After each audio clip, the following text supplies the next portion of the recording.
புஷ்பா படத்தில் இந்த அல்லு அர்ஜுன் இப்படி வருவார் பார்த்தீங்களா, அந்த மாதிரி ஆயிட்டேன் நான். யார்கிட்ட தொடாத இந்த பக்கம் வா, ஏன் இது தலைவர் தொட்ட இடம் அப்படி இப்படியே இருந்தேன் நான். சிஎம் ஆன உடனே அவர் வந்து குமரிக்கண்டம்னு சொல்லிட்டு ஒரு குறும்படம் ஒன்று எடுத்தார். அதாவது நம்ம தமிழ் நூல்கள்லாம் கடல் கொண்டு போயிடுச்சு, அதை காப்பாற்றி கொண்டு வந்த ஒரு மன்னனுடைய கதை. அதுக்கு அந்த மன்னனாக நடிக்கணும். அது என்னன்னு கேட்டிங்கன்னா 5 பேர் செலக்ட் பண்ணாங்க. இதில் யார் அவர் செலக்ட் பண்ணுறாரோ அவங்க தான் மன்னனாக நடிக்க முடியும். நாளைக்கு ராமவரம் தோட்டம் போகிறோம், தலைவர் உங்களை பார்ப்பார், அவர் யார் செலக்ட் பண்ணுறாரோ பார்த்தோம். ராமவரம் தோட்டம் போனால் அங்கே நிறைய ஆட்கள் நிற்கிறாங்க. சிஎம் இல்லைங்களா அப்போ அவர், தலைவர்கிட்ட எல்லாம் ஜாக்கிரதையாக இருக்கணும், டிஸ்டன்ஸ் மெயின்டைன் பண்ணு, என்னென்னமோ சொல்லிக்கிட்டு இருக்காங்க. இவர் என்கிட்ட சொல்லிக்கிட்டு இருக்கும்போது தடதடன்னு சத்தம் கட்டுது.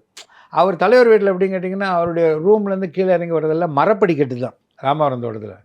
பார்த்தா அவர் இறங்கி தடதடன்னு இறங்கி வந்தார். ஐயோ அம்மா, அந்த மாதிரி ஒரு கலரையும் ஒரு மனுஷன் இந்த உலகத்தில் நான் பார்த்ததே கிடையாது. இது என்ன கலர்னு என்னால் சொல்ல முடியல.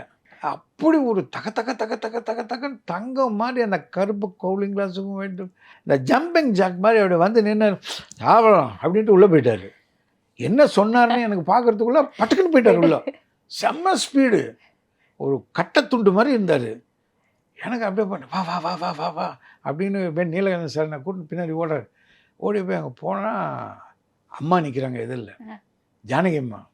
அவங்க தலைவர் அங்கே உட்காந்துட்டார், பக்கத்தில் நீலகண்டன் சார் உட்காந்துட்டார். நாங்கள் 5 பசங்க இப்படி ஜானகி அம்மா பரிமாற தலைவரோட உட்காந்து நாங்கள் 5 பசங்களும் டிஃபன் சாப்பிட்றோம். காலையில் அவர் சாப்பிட்லாம் அப்படின்னு அவர் சொன்னது வந்து சாப்பிட்லாம் வா அப்படின்னு கூப்பிட்ருக்காரு. புரியல, எனக்கு புரியல. நான் நீலகண்டன் சாப்பிட்டு போய்ட்டு என்ன சொன்னார், ஏய் சாப்பிட கூப்பிடாது வாடா அப்படின்னு சொல்லி எனக்கு அவருக்கு என்ன பயனா என்னன்னு திரும்பி கேட்டார்னா இவர் சொல்லணும். அதனால் ஒரு குண்டூசி விழுந்தால் கூட சத்தம் கேட்கும். அப்படி இது நான் அவரே பார்த்து மெய்மறந்து உட்காந்துக்கிறேன். என் தட்டில் என்ன வைக்கிறாங்க ஏது வைக்கிறாங்க ஏதோ எனக்கு தெரியாது. அப்படியே பார்த்துட்டு இருக்கிறேன். அவர் ஐயோ என்னையா அந்த மனுஷன் இப்படி இருக்காரு அப்படின்னு அதெல்லாம் சாப்பிட்டோம்னா அவர் கூலிங் கிளாஸ் போட்டு அவர் என்னை பார்த்துருக்கிறார். 5 பேரையும் பார்த்துருக்காரு. பார்த்து முடிச்சுட்டு நேராக வெளியில் வந்தோடனே நிறைய பேர் அப்பாயின்மெண்ட்டுக்காக வெயிட் பண்ணுறாங்கல்ல. வந்த உடனே என்னுடைய ஷோல்டரில் இப்படி தட்டி அதான் பண்ண அப்படின்ட்டு போயிட்டார். ஏன் அங்கே என்ன சொன்னேன் இங்கே என்ன சொன்னேன் மறுபடியும் போய்ட்டு போய் என்ன சொன்னேன், உன்னை தான்டா செலக்ட் பண்ணியிருக்காரு, நல்லா பண்ணு அப்படின்ட்டு போகிறாரு. எனக்கு அப்படியே சுற்றுது. இது இங்கே தொட்டுட்டார் இல்லைங்களா, இதை வந்து யாரையும் நான் தொட விடலை.